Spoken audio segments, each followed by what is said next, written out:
সন্দেশখালীতে এখনও তাণ্ডব অব্যাহত রয়েছে শেখ শাহজাহান বাহিনীর। গতকাল থেকেই কার্যত রাজনৈতিক উত্তেজনা এখানে ছড়ায় এবং তারপরে যেটা অভিযোগ করা হচ্ছে যে রাতের বেলা যখন পুলিশ এলাকায় টহল দিতে আসে তখনই কিন্তু পুলিশকে লক্ষ্য করে গুলি ছোড়া হয় এবং দুষ্কৃতীদের ছোড়া সেই গুলিতে 3 জন পুলিশকর্মী, ওসি সহ মোট 3 জন পুলিশকর্মী এবং 2 জন সিআরপিএফ জওয়ান, মোট 5 জন, তারা কিন্তু গুরুতর জখম হয়েছেন। এই মুহূর্তে দাঁড়িয়ে রয়েছি সেই গ্রাউন্ড জিরোতে এবং এই খবর সবার আগে ব্রেক করে রিপাবলিক বাংলা। এখনও পর্যন্ত আমরা দেখতে পাচ্ছি যে বোমার ব্যাগ এখানে একেবারে পড়ে রয়েছে, বোমা ভর্তি ব্যাগ এখানে পড়ে রয়েছে।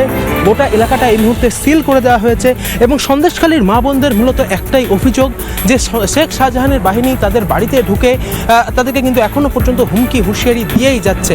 ঘটনার পর থেকে যথেষ্ট আতঙ্কের মধ্যে রয়েছেন সন্দেশখালীর এই বামনঘেরি এলাকার সাধারণ মানুষজন, সাধারণ মা বোনেরা, এবং তারা চাইছেন যে এলাকায় পুলিশের নিরাপত্তা নিশ্চিত করা হয় এবং বিভিন্ন জায়গাতে এখনও পর্যন্ত পুলিশের ডেভেলপমেন্টের ছবি ধরা পড়ছে।